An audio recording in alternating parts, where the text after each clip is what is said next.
Assalamualaikum warahmatullahi wabarakatuh. Di sini saya Alfian. Saya akan menjelaskan tentang apa itu SLA atau Service Level Agreement, yang merupakan kesepakatan antara penyedia jasa dan pengguna jasa mengenai tingkat mutu layanan. Adalah komponen kunci dari keseluruhan strategi SLM, suatu organisasi TI. Suatu SLA yang bagus sekaligus dapat berfungsi sebagai sarana komunikasi yang baik pula bagi Anda dengan para pelanggan Anda dalam menangani harapan masing-masing pihak. Dilihat dari definisinya, SLA lebih merupakan suatu kesepakatan, bukan suatu kontrak. Baik Anda bekerja pada bagian TI yang menjalani pelayanan bagi pelanggan internal, seperti untuk bagian personalia, maupun sebagai konsultan yang menawarkan jasa TI pada para pelanggan. SLA Anda haruslah merupakan keterangan yang jelas bagi pihak yang menerima jasa maupun yang menyediakannya. SLA dapat dibuat dalam berbagai macam konteks. SLA perusahaan adalah suatu kesepakatan antara penyedia jasa dan semua pelanggan dari keseluruhan organisasi. Sedangkan SLA pelanggan merupakan suatu kesepakatan antara penyedia jasa dengan sekelompok pelanggan tertentu dari organisasi tersebut. SLA layanan dapat dipahami sebagai suatu kesepakatan antara penyedia jasa dan para pelanggan dari suatu jasa tertentu. Beberapa alasan yang cukup penting dalam pengembangan suatu kesepakatan yang tertuang dalam SLA, misalnya antara konsultan TI dan para pelanggannya, mencakup pertama strategi SLM yang baru ditetapkan oleh suatu organisasi TI.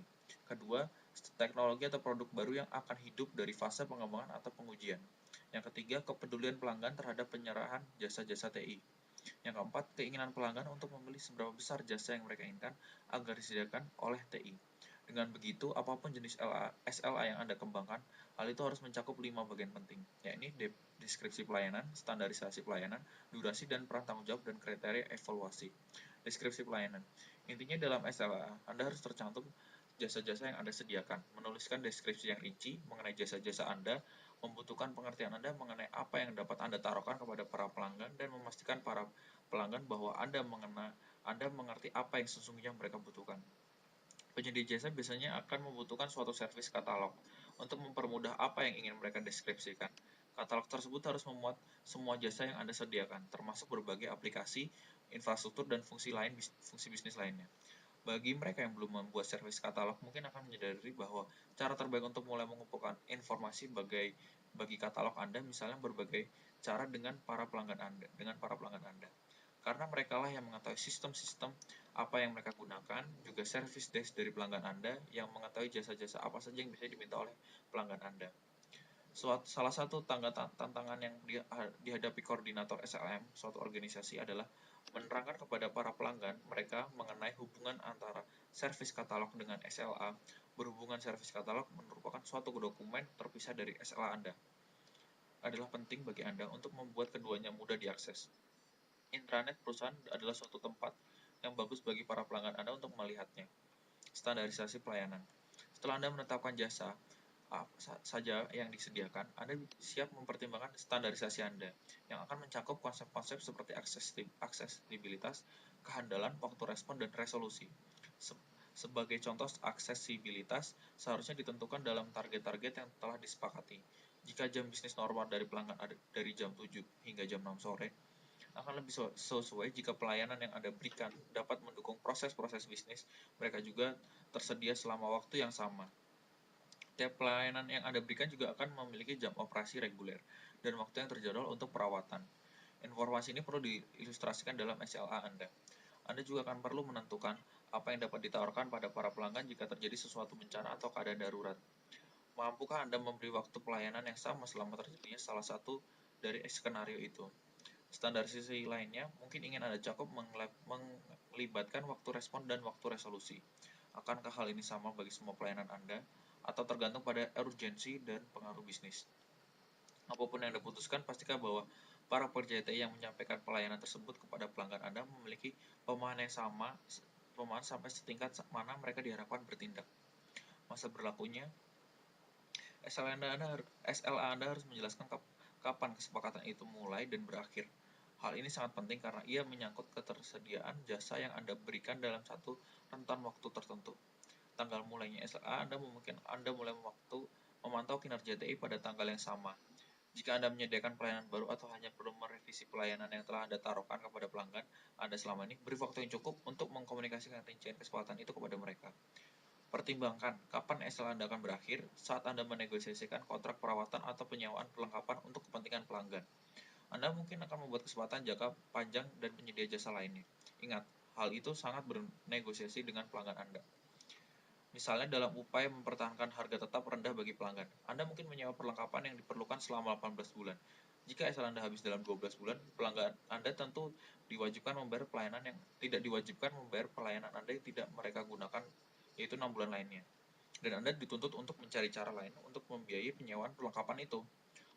Peran dan tanggung jawabnya mengelola harapan dan pelanggan Anda dan TI itu sendiri dapat merupakan suatu yang rumit jika Anda tidak menentukan tanggung jawab yang semua pihak dalam SLA Anda. Anda dan pelanggan Anda saling memiliki kewajiban satu sama lain yang harus didefinisikan dengan baik. Berapa dari tanggung jawab pihak pelanggan memungkinkan tergantung pada strategi TI perusahaan Anda. Misalnya, beberapa perusahaan menekankan pentingnya akses langsung atau self-service untuk mempertahankan posisi harga rendah. Jika hal ini benar mengenai organisasi milik pelanggan, Anda mungkin perlu meminta agar para pelanggan Anda mempelajari materi-materi fasilitas dari sebelum menelpon bagian service desk Anda. Persyaratan mendasar lainnya adalah bahwa para pelanggan Anda menjadi familiar dengan standarisasi perusahaan untuk berbagi pembelian dan penginstalan software PC Anda. Para pelanggan juga diharapkan akan melaporkan insiden-insiden yang terjadi ke service desk saat hal itu terjadi, bukannya setelah berjam-jam kemudian. Customer representative. Umumnya suatu orang yang mewakili seluruh pelanggan dengan tujuan mendiskusikan dan menegosiasikan penyampaian layanan TI. Selain itu, perwakilan pelanggan bertanggung jawab untuk mengomunikasikan informasi yang dimuat dalam SLA kepada para pelanggan yang diwakilinya. Wakil pelanggan harus berasal dari dalam organisasi, seorang direktur bukan vice president atau officer senior lainnya. Karena pada tingkatan organisasi tersebut, seorang direktur sadar akan strategi unit bisnis dan mengerti permasalahan yang mengangkut karyawan dan juga layanan TI. Service level management. Akhirnya orang yang berkompeten atas pengelolaan tingkat layanan TI yang biasa disebut service level manager bertanggung jawab baik kepada pelanggan TI maupun departemen TI. Orang tersebut akan juga bertemu secara rutin dengan wakil pelanggan untuk membahas kinerja dan masalah pelayanan lainnya. Sebaiknya pertemuan semacam itu setidaknya dapat dilakukan tiap 4 bulan.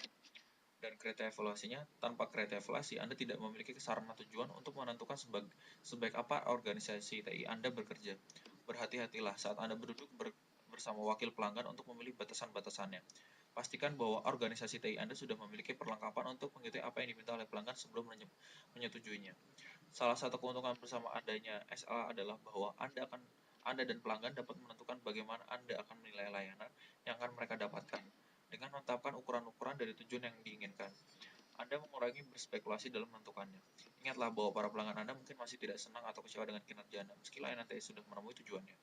Jika motivasi dan pendekatan personal TI Anda buruk, maka itu akan berdampak merusak persepsi pelanggan Anda mengenai seberapa baik sebenarnya kinerja Anda. Para pelanggan Anda mengharapkan batasan-batasan yang berarti sesuai dengan keinginan mereka mengenai suatu layanan TI. Karenanya, wajar bagi suatu organisasi TI untuk membuat batasan-batasan kinerja yang menunjukkan kehandalan server yang dimiliki, waktu downtime tak terjadwal, dan transaksi yang terproses per menit. Batasan-batasan ini sangat penting, artinya bagi organisasi TI, tapi kurang terpenting bagi para pelanggan. Itu contohnya batasan berdasarkan sistem, bukan apa yang dibutuhkan pelanggan saat ini, yaitu batasan berdasarkan pelayanan. Misalnya, ukuran aksesibilitas suatu aplikasi dapat dianggap seperti bila mampu merefleksikan penyampaian layanan secara end-to-end, kemudahan secara aplikasi, kebijakan, dan infrastruktur tak hanya sekedar aplikasi. Selain itu, menjadi kebutuhan suatu SLA, mungkin Anda perlu memasukkan berbagai ukuran lainnya karena lingkungan Anda yang spesifik. Seberapa besar manfaat SLA? Jika Anda masih belum yakin bahwa SLA Anda buat bersama-sama pelanggan sangat menguntungkan bagi kedua belah pihak, pertimbangkan hal ini. Membuat SLA bersama para pelanggan Anda akan memberi Anda suatu pengertian lebih baik mengenai bisnis pelanggan Anda, juga dampak layanan TI terhadap pelanggan Anda, dan kemampuan mereka menjalankan berbagai proses bisnis, sehingga akhirnya membentuk hubungan yang lebih baik dengan pelanggan Anda. Sekian penjelasan saya tentang SLA, kurang lebihnya saya mohon maaf. Terima kasih. Waalaikumsalam.